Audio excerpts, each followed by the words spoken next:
पैसों से भरे अमीर ससुराल में 3 काली एक गोरी बहू। तुम्हारे माँ बाप ने तुम्हें कुछ सिखाया नहीं, इसे तुम चाय कहती हो। पर माँ जी, आपने ही तो कहा था कि आपको गुड़ वाली चाय चाहिए। हाँ, मैंने बोला था कि मुझे गुड़ वाली चाय चाहिए, पर मुझे अच्छी चाय चाहिए थी, ना कि ये ट्रेन वाली। दीदी, आपको ज्यादा दर्द तो नहीं हो रहा? माँ जी, आप हर समय हमें इतना परेशान क्यों करती हैं? आखिर हमसे ऐसी कौन सी गलती हो गई है? आप अपनी खुशी से हमें बहू बनाकर लाई थी, फिर हमारे साथ ऐसा दुर्व्यवहार क्यों? आखिर ऐसी क्या वजह थी कि शांति अपनी ही लाई पसंद की बहुओं के साथ ऐसा व्यवहार कर रही है? आइए जानने के लिए चलते हैं कहानी में।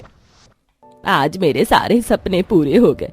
एक साथ मेरे 4 बेटों की शादी हो गई और मेरी 4 बहुएं इस घर में आ गईं। माँ जी, सपने तो आपने हम 3 काली बहनों के पूरे किए हैं। हम तीनों बहन ने तो कभी सोचा भी नहीं था कि हमारे जिस रंग की वजह से हमारी शादी नहीं हो रही थी, आप हमारे उसी रंग को अपनाओगे और हम पैसों से भरे ससुराल में आ जाएंगे। हाँ बहू, इस पैसे से भरे ससुराल में तुम चारों का स्वागत है और तुम्हें यहाँ इतनी खुशियाँ मिलेंगी कि तुम तीनों काली बहू कहीं पागल ना हो जाओ। और मेरी सबसे प्यारी छोटी गायत्री बहू, तू मेरे साथ रूम में चल। मैंने तेरा रूम सबसे अच्छा सजाया है। और 1 मिनट, मैंने तेरे लिए पैसों की जो माला बनवाई है वो तो मैं तुझे पहनाना ही भूल गई। वेलकम करते टाइम। कोई बात नहीं, अब पहना देती हूँ।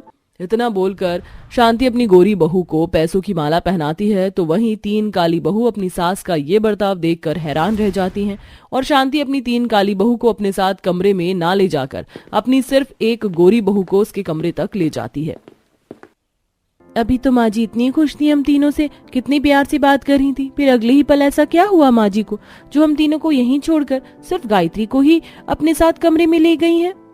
रेखा, मुझे लगता है कि हम कुछ ज्यादा ही सोच रहे हैं। अब ये अपना ही घर है, हम खुद ही अपने कमरे तक चले जाते हैं।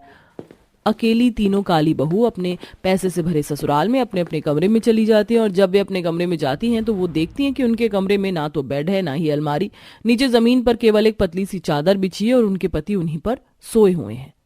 हमारा इतना अमीर ससुराल है, फिर भी हमारे कमरे में ना तो एक बेड है और ना ही अलमारी, और हमारा कमरा इतना छोटा क्यों है?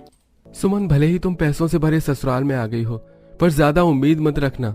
अब चुपचाप से सो जाओ, वरना ये कमरा भी हमसे छीन लिया जाएगा।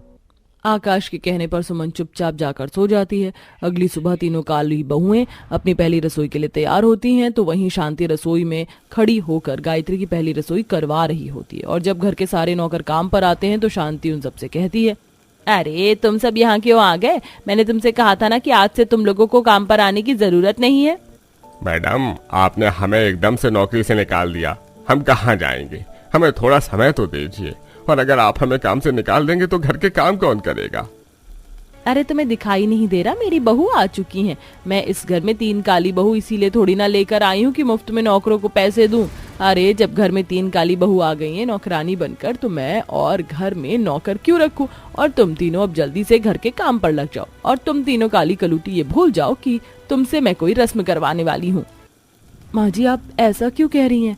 वो इसलिए बहू रानी, क्योंकि तुम तीनों काली कलूटी हो और तुम तीनों के पति मेरे सौतेले बेटे हैं और ये घर मेरा है। ये पैसों से भरा अमीर ससुराल ऐसे ही नहीं बना है, मैंने पाई पाई जोड़ी है। मेरा बस चलता तो मैं तुम्हारे तीनों पति को धक्के मारकर निकाल देती, पर इस समाज की वजह से मुझे ना सिर्फ तुम्हारे पतियों को अपने साथ रखना पड़ा, बल्कि उनकी शादी भी करवानी पड़ी। और इसीलिए मैंने अपने 3 सौतेले बेटों की शादी तुम जैसी काली कलूटी लड़की से करवाई, ताकि घर में नौकरानी और बहू दोनों का रोल तुम तीनों निभा सको। पर माँ जी, हम भी तो इस घर की बहू हैं, हमारी भी पहली रसोई होनी चाहिए थी और हमें भी नेक मिलना चाहिए था। नेक तो सिर्फ मेरी गोरी बहू को मिलेगा, और वो भी पैसों से भरी तिजोरी की चाबी और डायमंड का हार।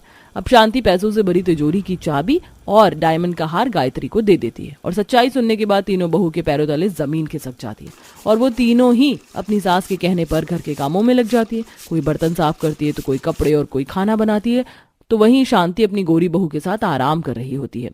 माँ जी, मुझे बहुत भूख लग रही है, आप आज इन तीनों से बोलो कि मेरे लिए थोड़ा मंचूरियन और फ्राइड राइस बना दे। अरे बहू, तेरे इस पैसे से भरे ससुराल में नौकर की कमी नहीं है। वो तीनों काली बहू तेरी जेठानी नहीं, तेरी नौकरानी है। तुझे कुछ भी खाना हो खुद बिना डरे बोल दिया कर। और ये ले 4 लाख रुपए, जो लेना है ले लेना, पैसे की कमी नहीं है इस घर में। माँ जी, मैं सोच ही रही थी आपसे 2 लाख रुपए लेने की, ताकि मैं अपने लिए कुछ बनवा सकूं, पर आपने तो मुझे पहले ही 4 लाख रुपए दे दिया। आप बहुत अच्छी हैं। जहाँ शांति अपनी गोरी बहू पर पैसे लुटाती है, तो वहीं अपनी तीनों काली बहू को जानबूझकर परेशान करती है। ऐसे ही एक दिन, अब ज्यादा जुबान चलाई तो आज गरम चाय गिराई है, कल को गरम तेल गिरा दूंगी।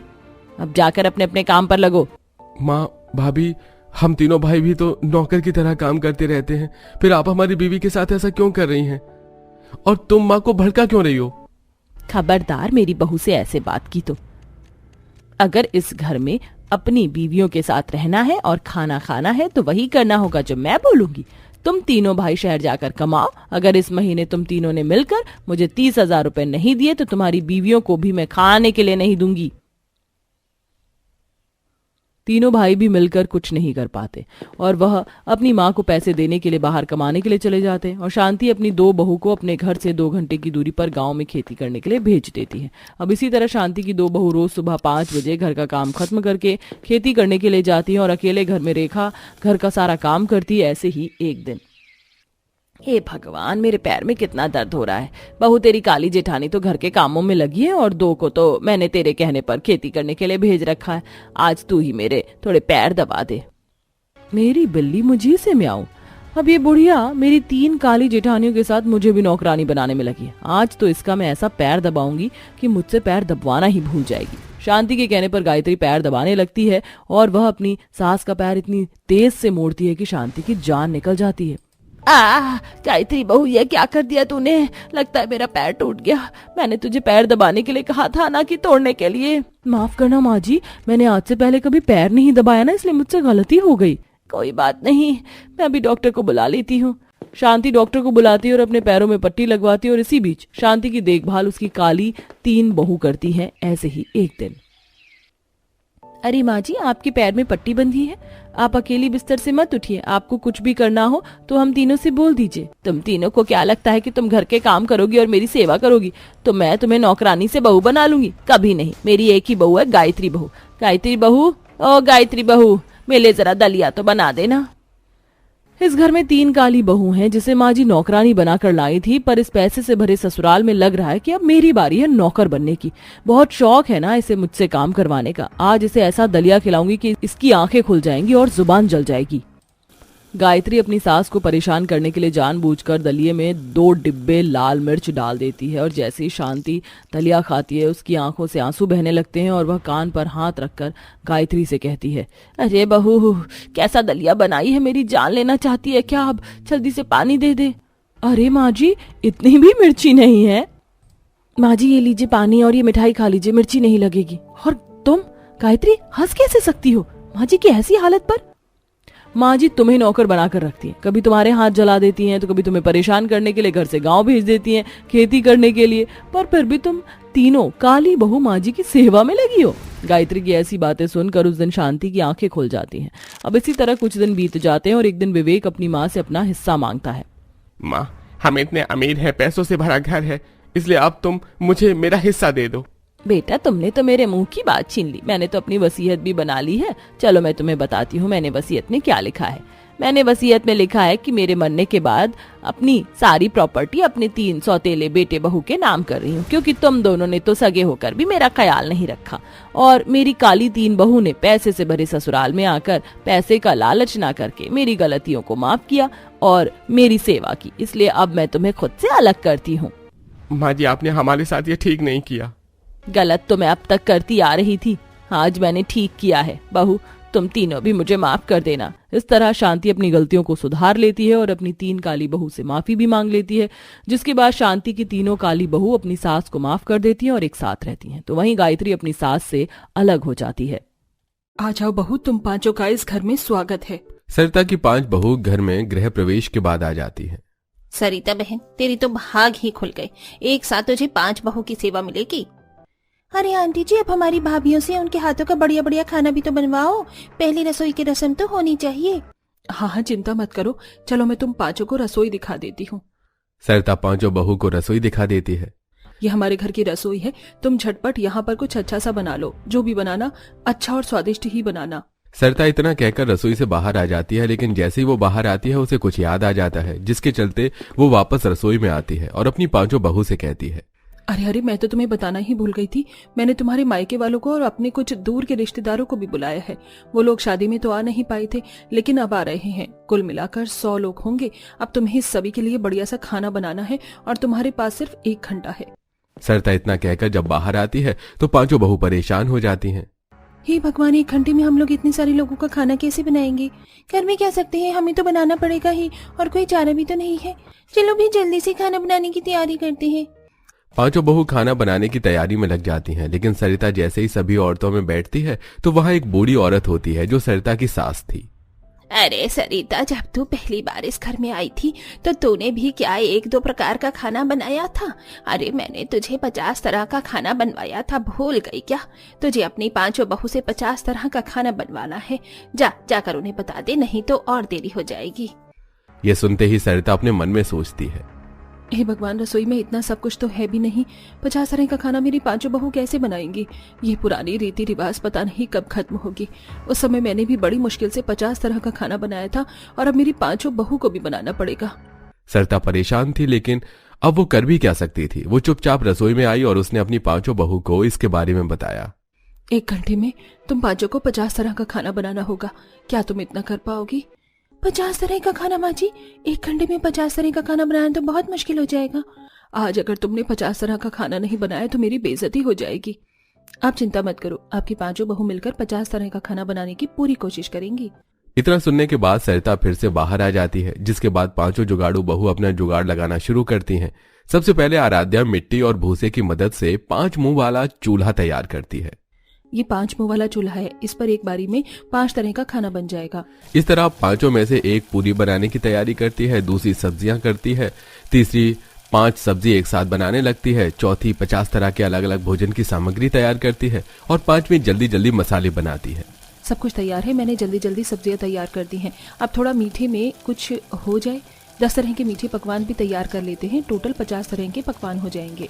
इस तरह वो 10 तरह के मीठे पकवान भी तैयार कर लेती। उनके जुगाड़ से 50 तरह का खाना 1 घंटे में तैयार हो जाता है और जब सभी लोग 50 तरह का खाना खाते हैं तो खाते ही बहुत खुश होते हैं। अरे भाई, कमाल कर दिया। सरिता तेरी बहू तो बहुत ही एक्सपर्ट है खाना बनाने में। 1 घंटे में उन्होंने 50 तरह का खाना भी बना दिया। सच कहो तो सरिता तेरी बहू ने तो मुझे भी फेल कर दिया। तूने तो सारा दिन ही लगा दिया था, सुबह लगी थी और रात को खाना खिलाया था, लेकिन देखो तेरी पांचों बहू ने अपना जुगाड़ लगाकर 1 घंटे में ही सबको खाना खिला दिया। इस तरह पूरे गांव में पांचों बहू की वाहवाही हो जाती है। सब लोग उन्हें शगुन देकर जाते हैं और उनसे बहुत खुश होते हैं। आखिरकार हम लोगों की मेहनत रंग लाई। हाँ, आज हमने अपनी सास की इज्जत संभाली। पांचों बहू बहुत खुश थीं और उनकी सास सरिता भी। कुछ दिन बाद गांव के एक घर में सरिता की सहेली की बेटी की शादी थी। घर में राशन भी कम है और मेरी सहेली की बेटी की शादी भी है। क्यों ना आज का खाना हम लोग ना बनाकर मेरी सहेली की बेटी की शादी में ही खाना खा लेते हैं। चलो आज हम थोड़ी बचत करते हैं। सरिता अपनी पांचों बहू को लेकर शादी में पहुंच गई, जहां उन्होंने पहुंचते ही देखा कि बावर्ची को लकवा मार गया। हे भगवान, ये क्या हो गया? इस बावर्ची को तो लकवा मार गया। अब ये खाना भी नहीं बना पाएगा और मेरी बेटी की बारात को आने में अभी 1 घंटा है। 1 घंटे में सभी मेहमानों के लिए खाना कैसे बनेगा? आज तो मेरी मट्टी पलीत हो गई। पुष्पा की यह बात सुनते ही सरिता उसके पास आती है और उसे सहानुभूति देते हुए कहती है, पुष्पा बहन देख, मैं बड़ी बात तो नहीं करती, लेकिन मेरी पांचों बहू बहुत जुगाड़ू हैं। वो अपनी जुगाड़ से पूरी बारात का खाना 1 घंटे में बना देंगी और वो भी 50 तरह का। ये सुनते ही पुष्पा सरिता के आगे हाथ जोड़ती है। अगर ऐसी बात है तो बहन मेरी इज्जत बचा ले और मेरी बेटी की शादी में खाना बनवा दे अपनी पांचों बहू से कहकर। पुष्पा की बात सुनकर सरिता अपनी पांचों बहू से 1 घंटे में खाना बनाने के लिए कहती है। अब पांचों बहू मिलकर 1 घंटे में अपने जुगाड़ लगाकर खाना बनाना शुरू करती है। एक सब्जी काटती है तो दूसरी 5 मुंह वाला चूल्हा तैयार कर लेती है और बाकी सब मसाले और बाकी की सामग्री बनाना शुरू कर देती। इसी के चलते काजल सभी सब्जियों के छिलकों को अच्छे से धोकर उनसे बढ़िया बढ़िया अलग अलग तरह के पकौड़े बनाकर तैयार करना शुरू कर देती है। अरे क्या बात है, तुमने तो सब्जियों के छिलकों से भी बढ़िया बढ़िया पकौड़े बनाकर तैयार कर दिए। आज तक ऐसे पकौड़े किसी ने नहीं खाए होंगे। तुम्हारी जुगाड़ का भी कमाल नहीं। हमारे पास राशन कम है और हमें खाना अच्छा, स्वादिष्ट और बढ़िया बढ़िया बनाना है, तो हमें कुछ न कुछ ऐसा ही सोचना होगा। राधिका ऐसे कहने के बाद कलरफुल डिबिया लेकर आटे में कलर मिलाती है और कलरफुल पूड़ियां तैयार करती है। ऐसे उनकी जुगाड़ से धीरे धीरे 50 तरह का खाना तैयार हो जाता है, जिसे बारात में आए सभी लोग खाकर बहुत खुश होते हैं। अरे मैंने जिंदगी में खाना तो बहुत सी शादियों में खाया होगा, लेकिन ऐसा खाना तो पहली बार खा रहा हूँ। आखिर कौन है जिसने इतना स्वादिष्ट खाना बनाया है, वो भी 50 तरह का खाना।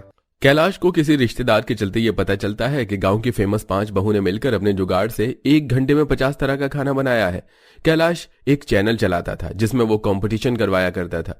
इसी के चलते उसे एक कंपटीशन का आइडिया आता है और वो 5 बहू को अपने कंपटीशन में बुलाता है। मैं चाहता हूँ कि आप अपने टैलेंट दुनिया को दिखाओ। आप सभी टीवी पर आओगे और फेमस हो जाओगे। इसी के चलते आपको पैसे भी मिलेंगे। हमारे गरीब ससुराल में पैसों की तो बहुत तंगी है। अगर हमारा ये टैलेंट पैसा कमाने में काम आएगा तो इससे अच्छी बात और क्या ही हो सकती है। शीतल ऐसा सोचने के बाद सभी को इसके बारे में समझाती है। इसके बाद वो कंपटीशन के लिए तैयार हो जाते हैं। इस कंपटीशन में कैलाश और भी औरतों को बुलाता है और कंपटीशन पर पूरे 5 लाख रुपए का इनाम रखता है।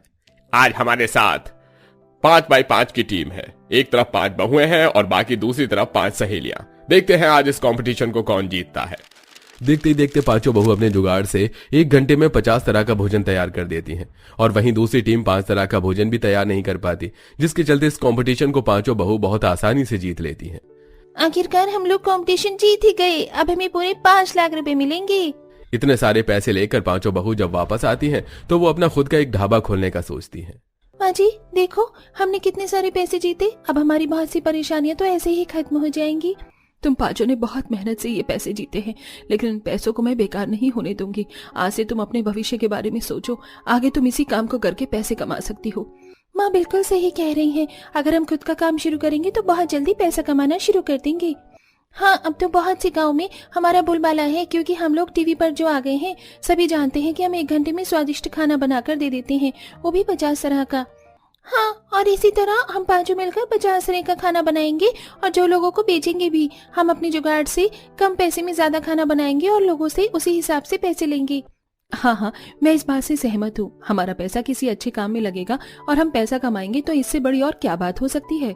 इस तरह 5 बहू अपना खुद का एक रेस्टोरेंट खोलती हैं जिसमें वो 50 तरह का खाना बनाना शुरू करती हैं। धीरे धीरे उनकी दुकान बहुत अच्छी खासी चलती है। दूर दूर से उनके पास ऑर्डर आते हैं। ऑर्डर डिलीवर करने के लिए उन्होंने अपने पतियों की हेल्प ले ली थी। अब पूरे गांव में 5 बहू 1 घंटे में 50 तरह के खाना बनाने के नाम से फेमस हो जाती हैं। यही नहीं, वो सस्ते दाम पर मजबूर लोगों को भी खाना देती हैं और जो बहुत ही ज्यादा गरीब होते हैं उन्हें फ्री में खाना खिला देती हैं।